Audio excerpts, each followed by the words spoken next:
You're strapped into the cockpit of an FA-18 Super Hornet. Engines at full power, afterburners roaring. You're about to be launched from 0 to 165 miles per hour in 2 seconds by a steam catapult pulling you forward with tremendous force. The catapult officer drops to one knee and points forward. The catapult fires, and nothing happens. Or worse, the catapult fires but doesn't generate enough force.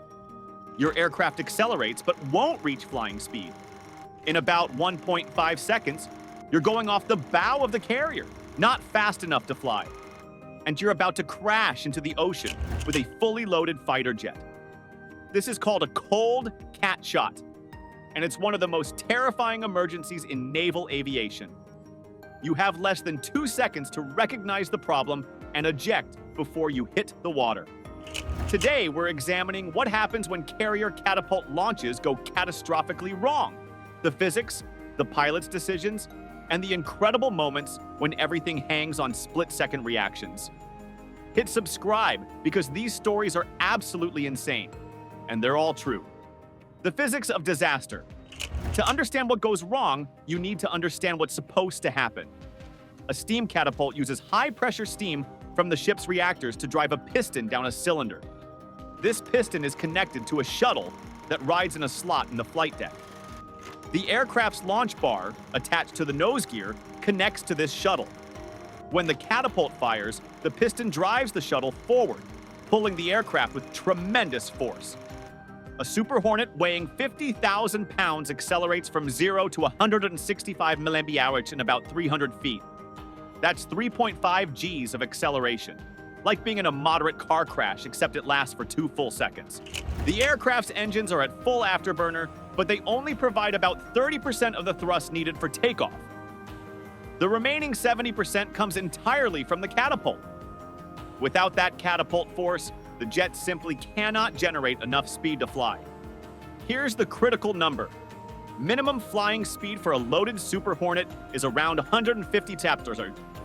Anything less than that, and the wings cannot generate enough lift to keep the aircraft airborne. The aircraft will fly off the bow of the carrier and immediately start sinking toward the water.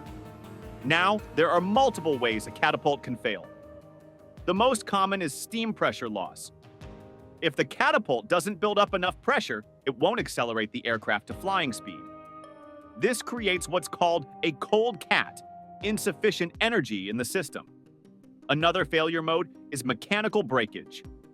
The holdback bar, a device that keeps the aircraft from moving forward while the catapult builds pressure, can fail prematurely or fail to release. The launch bar itself can snap. The shuttle can malfunction. But here's what makes this so terrifying. By the time the pilot realizes something is wrong, they're already committed to the launch. The aircraft is accelerating down the deck. There's no runway to abort onto. There's no way to stop. The pilot has maybe 1 second to assess the situation and decide, try to fly it off or eject immediately. The pilot's impossible decision. Let's put you back in that cockpit. The catapult fires. You feel the acceleration slam you back into your seat. Your vision narrows slightly from the G-forces. The deck rushes past in a blur. But something feels wrong. The acceleration isn't as strong as it should be. You're not being pressed back into your seat as hard as usual. Your airspeed indicator is climbing, but too slowly. You have about 1.5 seconds before you reach the bow of the carrier and go airborne, or more accurately, go into free fall. Here's your decision tree.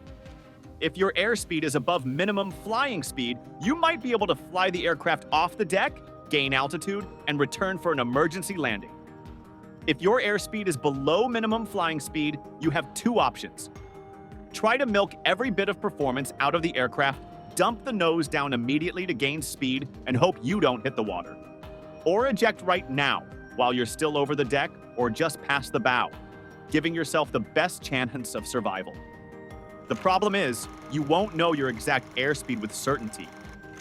You're experiencing violent acceleration. Your instruments are vibrating. Your brain is processing information under extreme stress and time compression. And you have to decide in less time than it takes to read this sentence. Ejecting too early means you lose a $70 million aircraft that might have been flyable.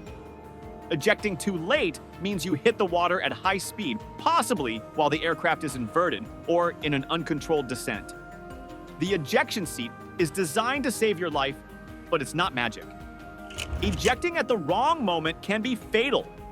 Many pilots describe this as the loneliest moment in aviation. Your fate is entirely in your hands. Your decision must be instantaneous, and there's no one who can help you. Real cold cat incidents. Let's look at some actual incidents where this nightmare became reality. In 2003, an EA-6B Prowler was launching from USS Nimitz during operations in support of the Iraq War. The catapult malfunctioned. The aircraft went off the bow with insufficient airspeed. The pilot recognized the problem immediately and ejected. All 4 crew members successfully ejected and were recovered from the water. The aircraft sank, but everyone survived because the pilot made the right call in under 2 seconds. In 1991, during Desert Storm operations, an F-14 Tomcat experienced a cold cat shot from USS America. The aircraft went off the bow, dropped toward the water, but the pilot made a different choice. He pushed the nose down, gained just enough airspeed, and was able to climb away from the water with maybe 50 feet of clearance. He brought the aircraft around and landed safely. It was an incredible display of piloting skill and a calculated risk that paid off. But not all cold cats end well. In 1981, an A-7 Corsair experienced a catapult malfunction from USS Constellation. The aircraft went off the bow. The pilot attempted to fly it off, but couldn't gain enough speed. The aircraft hit the water. The pilot did not eject in time. He was killed on impact. These incidents illustrate the brutal reality. There is no guaranteed correct answer. Every cold cat is different. Aircraft weight, sea conditions, catapult performance, aircraft configuration, all of these variables change the equation. But there is one constant. Hesitation is fatal. The pilots who survive are the ones who recognize the problem instantly and commit to their decision without second guessing. The split-second indicators. So how do pilots actually detect a cold cat in real time? Experienced carrier pilots develop an instinct for what a normal catapult shot feels like. They know the sensation of proper acceleration. They know the sound of the engines under full power. They know how quickly the deck should be passing beneath them. When something is wrong, they feel it immediately, even before their instruments confirm it. The primary instrument is the airspeed indicator. If you're not seeing the needle climb fast enough, that's your warning. But pilots also watch their attitude indicator and vertical speed indicator. If the nose isn't pitching up properly, or if you're descending immediately after leaving the deck, you're in trouble. There's also a physical sensation. During a proper cat shot, you feel like you're being shoved hard into your seat.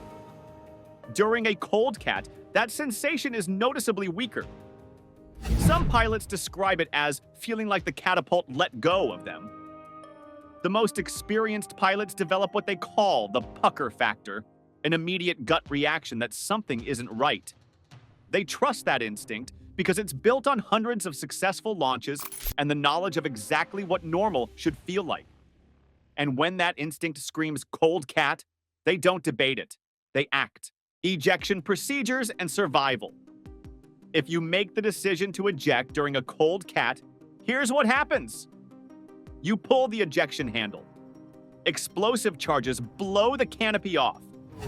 A rocket motor fires beneath your seat, launching you up and away from the aircraft at 12 to 14 Gs of acceleration. Your body experiences forces equivalent to being hit by a car. The rocket burns out. A small drogue chute deploys to stabilize you. Then, your main parachute opens automatically. From handle pull to parachute deployment, less than 3 seconds. If you eject while still over the carrier deck or just past the bow, you have altitude and time for your parachute to deploy properly. If you eject after the aircraft has already started descending, you're in a race against gravity. The ejection seat can save you even at 0 altitude and 0 airspeed, but margins are razor thin. Once you're in the water, survival depends on your training and your gear. You're wearing a flotation vest that inflates automatically. You have signaling devices. And the carrier immediately launches search and rescue helicopters that have been standing by for exactly this scenario. The entire deck crew has watched your launch. They know within seconds if something went wrong. The rescue helo is airborne in under a minute. In most cases, pilots are recovered from the water in less than 10 minutes. But those 10 minutes in the ocean, watching your aircraft sink, knowing how close you came to going down with it, that stays with you forever.